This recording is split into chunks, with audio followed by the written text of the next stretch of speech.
नमस्ते, जय हिंद, ये है द आवारा मुसाफिर शो क्लिप्स।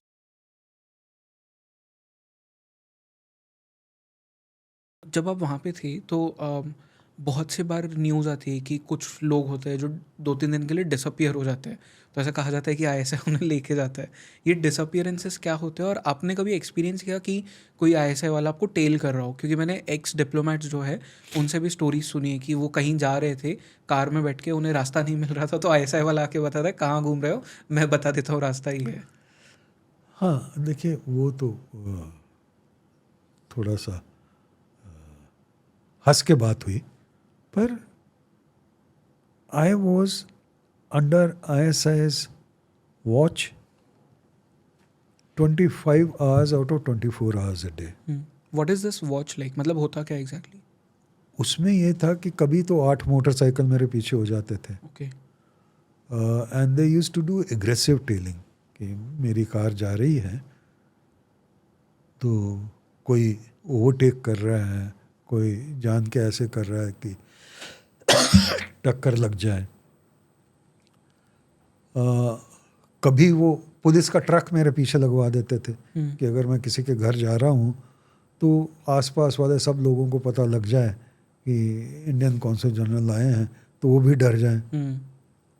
कभी ये होता था कि अगर मैं आपके घर आ रहा हूँ तो नेक्स्ट डे आके ऐसा वाले आपको तंग करेंगे, या मैं कोई बड़ी पार्टी कर रहा हूँ तो जो जो भी आए हैं उनकी लिस्ट बन जाती थी और नेक्स्ट डे उनके यहाँ विज़िट हो जाती थी कि क्या तकलीफ़ थी आपको जो गए कि इंडियन कौंसल जनरल को मिलना। कभी ऐसा होता था कि कराची में पावर वावर तो होती नहीं थी, तो जनरेटर्स लगाने पड़ते थे, तो कूद के हमारा तो काफ़ी बड़ा घर था वहाँ कौंसल जनरल का, दीवार फांद के ऐसा एजेंट्स आ जाते थे, जनरेटर अच्छा। बंद कर देते थे, तो आपके मतलब 100-200 लोग गार्डन में खड़े हुए हैं, वो सडनली चांद दिख रहा है और कुछ दिख नहीं रहा, तो मतलब उनको तंग करने के हज़ारों तरीके थे, पर उसमें ये है कि वो अपना ही नुकसान करवा रहे थे कि एक तो लोकल लोगों से जो मनमुटाव था, एक तो वो था, एंड सेकेंडली डिप्लोमेट का मतलब ही यही होता है कि दो देशों के बीच में रिश्ते बढ़ाए। अगर आप उसको ही तंग कर रहे हैं तो उसकी साइकोलॉजी पे भी तो असर पड़ेगा ना। तो पर स्टिल एज ए डिप्लोमेट अपनी तो यही कोशिश थी कि ये सब होते हुए भी दोस्त बनाने हैं और ऐसे लेवल पे बनाने हैं जिससे आपको वो कंट्री की पल्स पता लगे। तो जो बेनज़ीर को मैं दोस्त कहूँगा, और उनके जो मिनिस्टर्स थे, जो खास एडवाइज़र्स थे, वो भी काफ़ी करीब रिश्ते में थे। मतलब ये नहीं कि वो कोई ख़ास इन्फॉर्मेशन देते थे, पर ये है कि खुल के एक्सचेंज ऑफ व्यूज़ कर सकते थे, राइट। तो without any hesitation. But naturally, they had their country's interests in mind. But beyond that, I mean, it was a good learning experience to get their point of view and to put across your point of view. Right. But sir, ये जो कहा जाता है कि हमारी जंग पाकिस्तान के लोगों से नहीं है, उनकी आर्मी से है, उनके पॉलिटिकल लीडरशिप से। How true is this? मतलब मेरा कभी कभी मतलब as an Indian citizen I feel bad for वहाँ के जो लोग हैं कि उन्हें उतने अपॉर्चुनिटीज़ नहीं मिल रही जो एक इंडियन सिटीजन को मिलती है। एंड मुझे उसी टाइम पे सेम टाइम पे गुस्सा भी आता है क्योंकि I have been also told कि बचपन से मतलब हमारे इतने प्रॉब्लम्स रहे हैं आज़ादी के टाइम से ही पाकिस्तान के साथ में, तो हमारी ये जंग है किसके साथ? देखिए, अल्टीमेटली तो जैसे मैंने इसमें ऑटोक्रेट्स में कहा था कि it is the leader who takes decision. इसलिए कहते हैं ना कि बक स्टॉप्स विद हिम। तो जंग एसेंशियली इस्टेब्लिशमेंट के साथ है, अगर जंग वर्ड आप यूज़ करना चाहते हो। आई वुड से mistrust,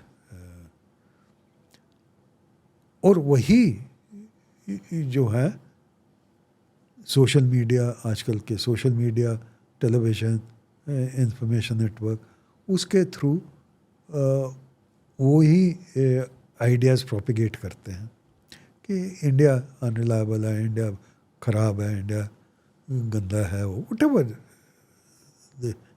the device at that particular moment. As far as ordinary citizen is concerned, he's too poor to think of all these things, except when there is an issue which is exploited to excite him, to agitate him. तो उस time पे ना उसको India पसंद होता है, ना उसको रिलीजन तौर पे हिंदूज पसंद होते हैं, और ना ही उसको ऐसा लगता है कि इंडिया में बहुत ज़्यादा मुसलमान हैं.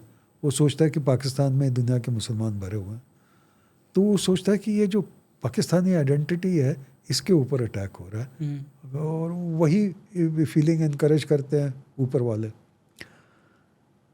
तो I would say they are puppets. I mean, there are of course people who are inimical to India, who don't like India, even in the society. But equally, there are people who say कि भाई कब तक ये चलता रहेगा, हमको इकट्ठे ही रहना चाहिए, हम रहे थे इकट्ठे, अब बॉर्डर्स हैं वो नहीं हटाए जा सकते, तो कम से कम कुछ डायलॉग करें, कुछ बातचीत करें, कुछ चीज़ें एक्सचेंज करें. अगर हम राइस भेज सकते हैं तो ठीक है, उधर से राइस आ सकता है तो वो भी ठीक है. राइट. पर in all this the establishment comfortable नहीं है. इस्टेब्लिशमेंट में मेरा मतलब है ISI, आर्मी और टॉप सीनियर ब्यूरोक्रेसी.